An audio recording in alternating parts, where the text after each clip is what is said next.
प्रकृतिर नैसर्गिक सुषमा सहित सुकोमल तुलितत्व सज्जारे सहित एही शीतकालीन अपराह्नर मधुर मूर्छनारे ए पीठर पीठेश्वरी तथा सत्यमयी आनंदमयी चैतन्यमयी क्लेशहरिणी आनंद स्वरूपिणी बागवादिनी शारदांकर कृपालु एही जो आमर एनुअल स्पोर्ट्स बा वार्षिक क्रीड़ा प्रतियोगिता अनुष्ठित होइतिला आज तार उद्यापन दिवस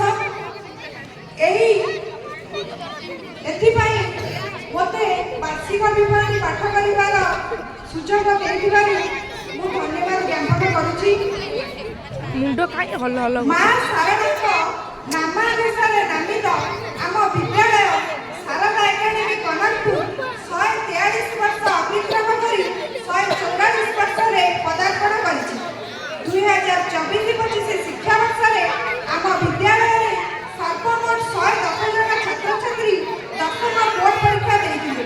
तन्मध्ययु A2 ग्रेड रे 4 जन, B1 ग्रेड रे 11 जन, B2 ग्रेड रे 11 जन, C ग्रेड रे 22 जन, D ग्रेड रे 40 जन, E ग्रेड रे 12 जन पिला उत्तीर्ण होई 100% सफलता हासिल करिछिले। आम विद्यालय छात्री स्नेहा परिजा सर्वोच्च नंबर 528 मार्क रखी विद्यालय को गौरवान्वित करिछिले।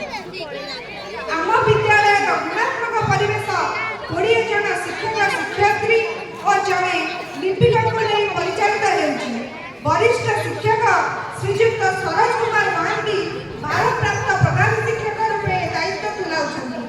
2025 मसीहा नवेम्बर एवं डिसेम्बर मासरे आम विद्यालय 2 जन वरिष्ठ शिक्षयित्री श्रीमती शर्मिष्ठा परिजा, श्रीमती चपड़ा सेनापति एवं जड़े वरिष्ठ चतुर्थ श्रेणी कर्मचारी श्रीयुक्त विभुदेन्दु नंद अवसर ग्रहण करिछन्ति।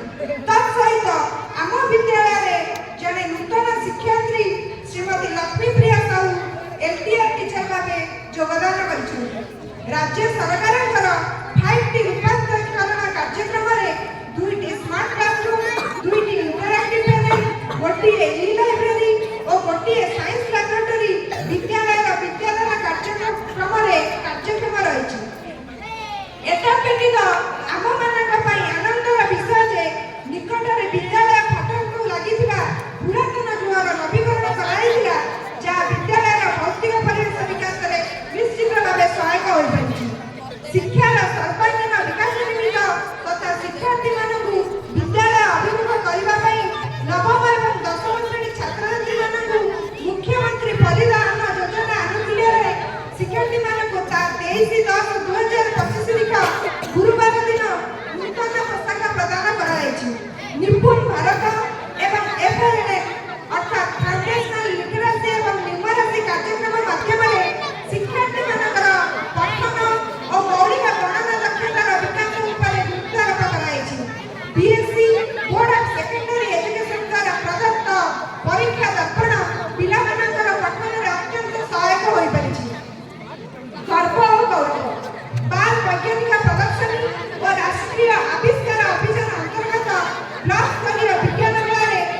ଅପରିମିତ ପ୍ରତିଭାର ବିକାଶ କରିପାରିଥିଲେ। ବୀର ଗାଥା 5.0 ରେ ଗଳ୍ପ କଥନ ପ୍ରତିଯୋଗିତାରେ ତୃତୀୟ ଶ୍ରେଣୀରୁ ପଞ୍ଚମ ଶ୍ରେଣୀ ବିଭାଗରେ ଚତୁର୍ଥ ଶ୍ରେଣୀ ଛାତ୍ର ସାଇ ସ୍ୱରୂପ ନାୟକ, ଷଷ୍ଠରୁ ଅଷ୍ଟମ ଶ୍ରେଣୀ ବିଭାଗରେ ସପ୍ତମ ଶ୍ରେଣୀ ଛାତ୍ରୀ ଆଦିତି ଭଟ୍ଟ ଏବଂ ନବମ ଦଶମ ଶ୍ରେଣୀ ବିଭାଗରେ ନବମ ଶ୍ରେଣୀ ଛାତ୍ରୀ ଅମୃତା ନାୟକ ଏବଂ ଦଶମ ଶ୍ରେଣୀ ଛାତ୍ରୀ ରୋଶନୀ ନାୟକ କୃତିତ୍ୱ ହାସଲ କରିଥିଲେ। ଶିଶୁ ଦିବସ ଉପଲକ୍ଷେ ଆୟୋଜିତ କମ୍ପିଟିସନରେ ବକ୍ତୃତାରେ ଅମୃତା ନାୟକ, ପୋଷ୍ଟର ମେକିଂରେ ରୁଦ୍ରପ୍ରସାଦ ଶୁକ୍ଲା, ଡ୍ରଇଂରେ ପ୍ରଗତି ଦାସ ପ୍ରଥମ ସ୍ଥାନ ଅଳଙ୍କୃତ କରି ବିଦ୍ୟାଳୟକୁ ଗୌରବାନ୍ୱିତ କରିଛନ୍ତି। ସବୁଠାରୁ ବଡ଼ ଖୁସିର ବିଷୟ, ଆମ ବିଦ୍ୟାଳୟର ପ୍ରତିଭା ସମ୍ପନ୍ନ ମେଧାବୀ ନବମ ଶ୍ରେଣୀ ଛାତ୍ରୀ ଅମୃତା ନାୟକ ସମାଜ ତରଫରୁ ଆୟୋଜିତ ଗୋପବନ୍ଧୁ ସ୍ମାରକ ପ୍ରତିଯୋଗିତାରେ ବ୍ଲକ ଲେବୁଲ ବକ୍ତୃତାରେ ପ୍ରଥମ, ରାଷ୍ଟ୍ର ଲେବୁଲ ସୁରଭି ବକ୍ତୃତା ପ୍ରତିଯୋଗିତାରେ ପ୍ରଥମ, ବ୍ଲକ ଲେବୁଲ ସାଇବର ସିକ୍ୟୁରିଟି ବକ୍ତୃତା ପ୍ରତିଯୋଗିତାରେ ପ୍ରଥମ, ଗାନ୍ଧୀ ଜୟନ୍ତୀ ଉପଲକ୍ଷେ ଆୟୋଜିତ ଜିଲ୍ଲା ସ୍ତରୀୟ ବକ୍ତୃତା ପ୍ରତିଯୋଗିତାରେ ଦ୍ୱିତୀୟ ସ୍ଥାନ ଅଳଙ୍କୃତ କରି ଆମ ବିଦ୍ୟାଳୟ